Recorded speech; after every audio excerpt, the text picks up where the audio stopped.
Yang lanteng nih, igono kayamu di, kayamu igono. Jangan sedih, biarpun Mbok saya sakit, saya ini akan sembuh Mbok. Ajeng sak salam mboten purun tangane wong Banten niku ture iso nampik bathuke ngoten. Kalau yang berkaitan dengan penyakit jiwa, bisa dikatakan orang dengan gangguan jiwa ataupun ODGJ di Desa Petir, Pedukuhan Ploso memang termasuk rekor. Walau bagaimanapun juga mereka itu juga kakak kandung saya. Bagaimanapun keadaannya, saya juga namanya juga satu darah ya.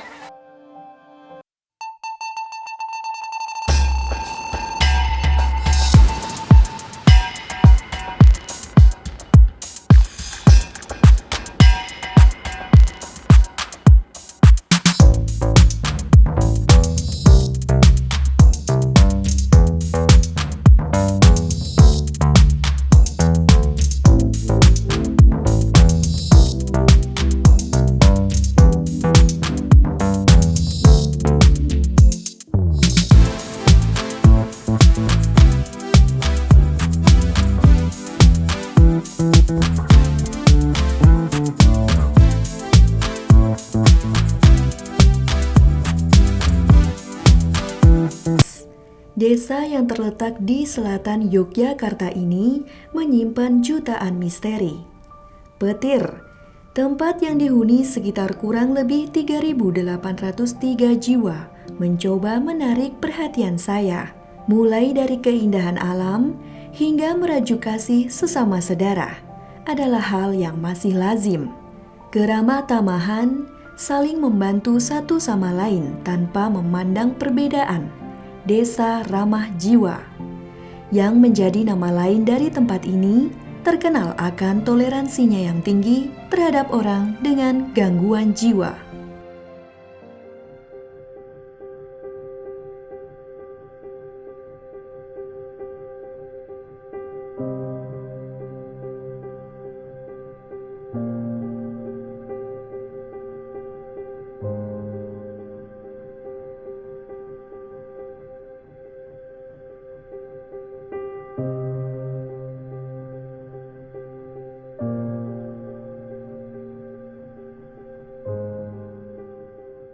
Suyitno dan Sujarwanto, laki-laki yang masih satu darah dengan usia 3 tahun lebih tua Suyitno, ialah salah satu warga yang saya temui di pagi hari.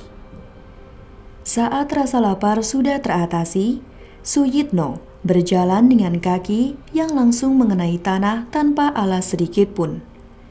Mengelilingi berbagai ladang demi mendapatkan beberapa kayu bakar hingga matahari kembali ke peraduannya, tenggelam di antara hamparan samudra. Sujarwanto dengan keadaan duduk di halaman rumah menanti sang kakak membawa kayu bakar. Selepas Suyitno mencari beberapa ranting yang mudah terbakar, Suyitno menempatkannya begitu saja di pekarangan rumah. Melihat itu, Sujarwanto dengan cepat berdiri, mengambil satu persatu, dirapikan, disusun menjadi lebih teratur.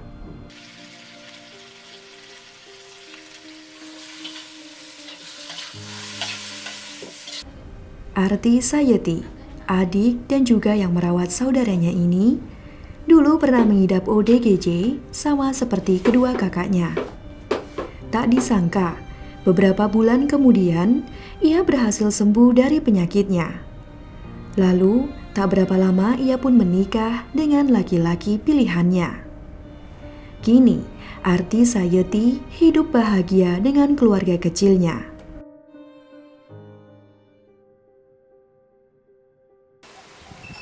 Penyakitnya ya itu ya sakit jiwa. Itu awal mulanya tuh ya kalau Mas Suyit itu kan dulu merantau, dia tuh terkena penyakit itu tuh dari Jambi. Dulu dia suka mendulang di tengah hutan. Terus katanya pernah nemu ular besar tuh, nggak tahu dibunuh atau digimanain. Terus pulang-pulang tuh dia tuh udah salah tingkah, nggak tahu apa yang dilakuin tuh loh. Nah, dikasih tahu sama almarhum ibu saya, katanya dulu kakek saya dari bapak. Jadi bapaknya bapak saya itu dulu juga pernah kena gangguan jiwa. Mungkin dari gen juga bisa. Itu udah lama, udah 30 tahunan lebih kalau Kang Suyet itu. Katanya lari-lari udah udah di luar kendali.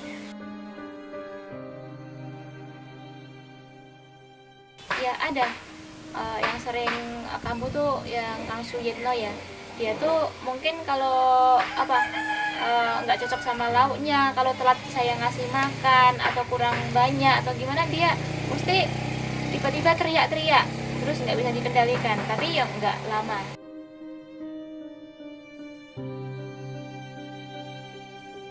Ya walau bagaimanapun juga mereka itu juga kakak kandung saya, bagaimanapun keadaannya saya juga namanya juga satu darah ya, kakak kandung.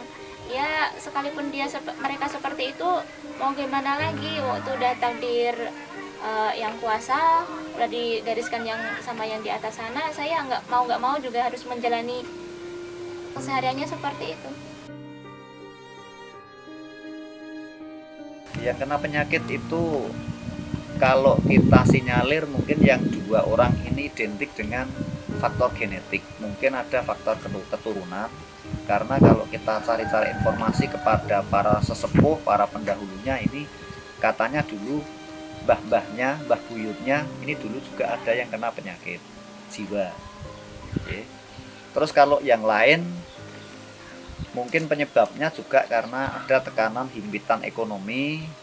Dampak yang dirasakan oleh warga masyarakat termasuk Pak Duko, ketika masyarakat kami kalau nanti semakin tidak bisa dikurangi jumlahnya, bahkan semakin bertambah, ini kami juga merasa kasihan, juga merasa malu secara manusiawi, dan kami juga berusaha setiap rapat memotivasi agar nih nanti bisa segera teratasi.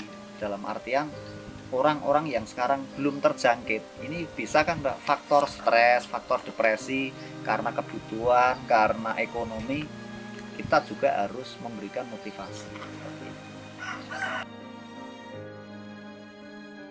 Penyakitnya itu ODGJ itu kan, ODGJ-nya itu ya bermacam-macam ya Pak. ODGJ itu ada yang sering melamun sendiri, juga ada yang sering teriak-teriak, halusinasi itu juga ada.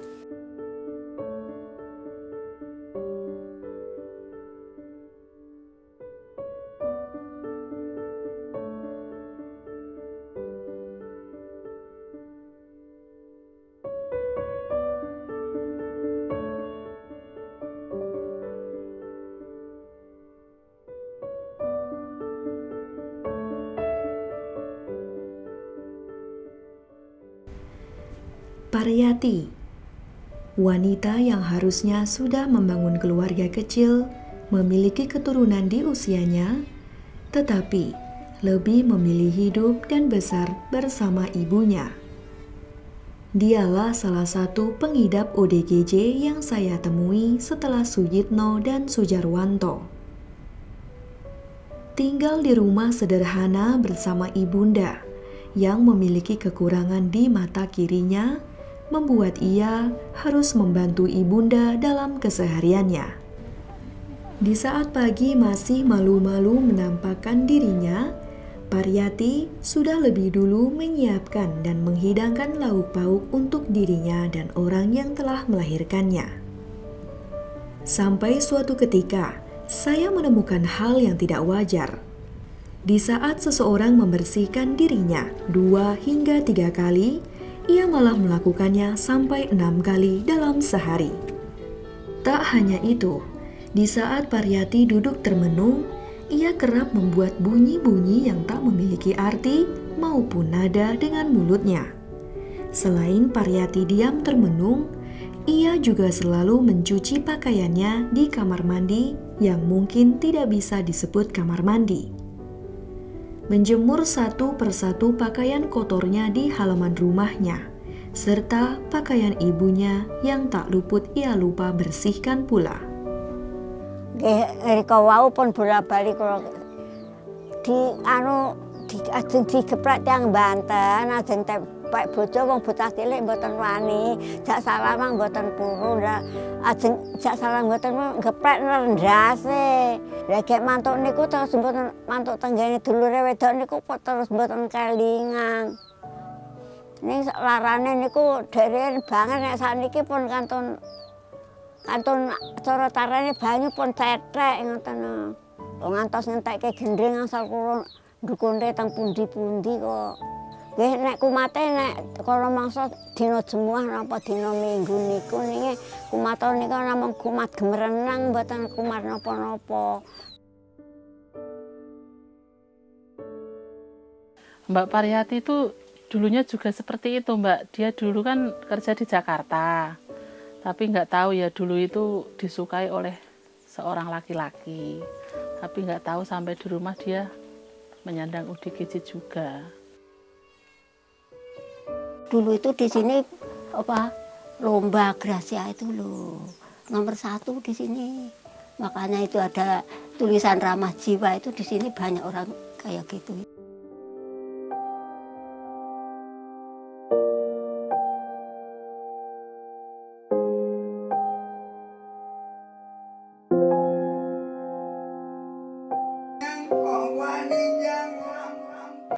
Di ruangan gelap dan minim pencahayaan inilah pria yang sudah kepala 4 ini melakukan kesehariannya.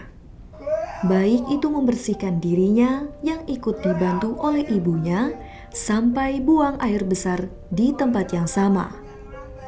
Lalu dibersihkan oleh perempuan yang telah melahirkannya tanpa mengenal lelah.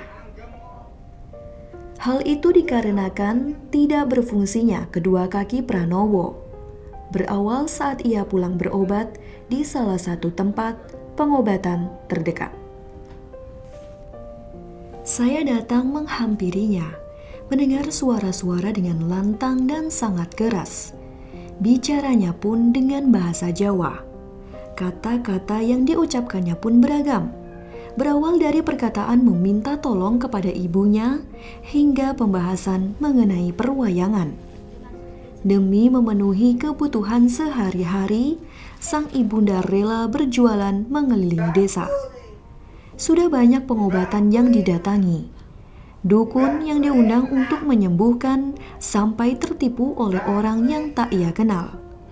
Tetap saja masih tidak dapat disembuhkan. Sang ibu pun hanya bisa berpasrah, bertawakal tiap malam bersujud, memohon, meminta kesembuhan anak tersayangnya, Pranowo.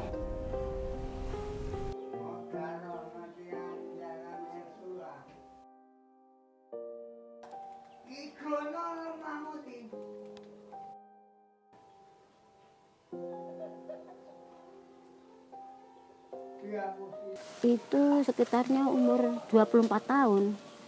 Baru umur 24 tahun melihat gua di sana. Sekolah itu lah Mbak, kelas 4 itu piknik ke gua. Ya di sana kejeglok katanya, juk. Begitu itu misuh. Ya, katanya pejuh ada. Jadi dari sana itu ngamuk. Kalau diamuk, kalau itu di polo-polo. Begitu. Bang saya ya judek saya itu. Gimana sembuhnya anak saya ini begitu. Disuntikkan enggak sembuh-sembuh, dicarikan orang tua ya belum sembuh. Dilukai orang 3, sudah orang 3 ya belum sembuh. Begitu. Kalau belum sembuh ya saya semarah bagaimana Allah kalau akan diambil ya saya sudah semarah Allah. Anak. Yeah. Anak yang kesayang saya, nomor 1. Itu yang nomor 1 itu kesayang saya biarpun anak saya sakit. Begitu, bagaimana begitu saya ya senang sekali dengan anak saya itu. Tidak saya benci, senang sekali tersayang saya ini dengan anak saya itu.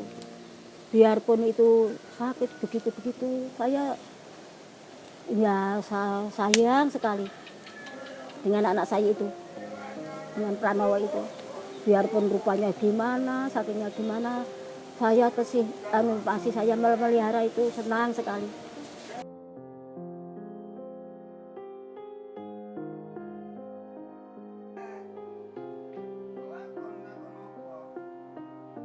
Mas Pranowo begitu, Mbok.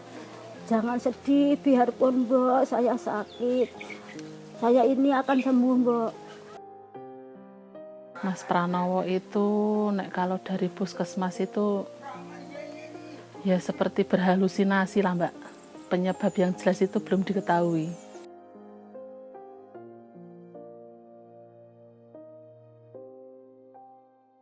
Pranowo itu dulu itu bisa jalan, bisa jualan, tapi tiba-tiba langsung blek kayak seperti itu.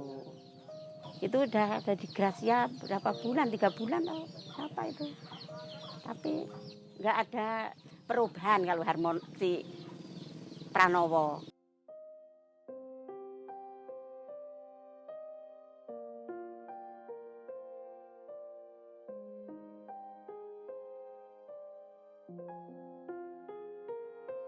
Harapan saya mudah-mudahan pemerintah itu bisa gimana ngelanjutin program biar sembuh semua gitu. Harapannya saya ya semoga saja ODGJ di sini sembuh semua Mbak. Harapannya saya bagaimanapun caranya. Kalau minum obat ya seharusnya minum obat sesuai jadwalnya seperti itu. Dan keluarganya pun tidak membeda-bedakan, memilah-milah. Ceritanya ya bisa ngomong gitulah Mbak. Gitu.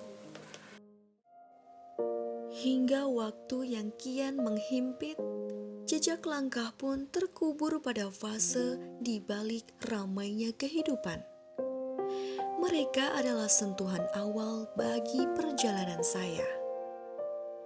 Ini akan menjadi titik balik bagi sekelumit cerita. Beberapa perhentian manis, semoga berkenan.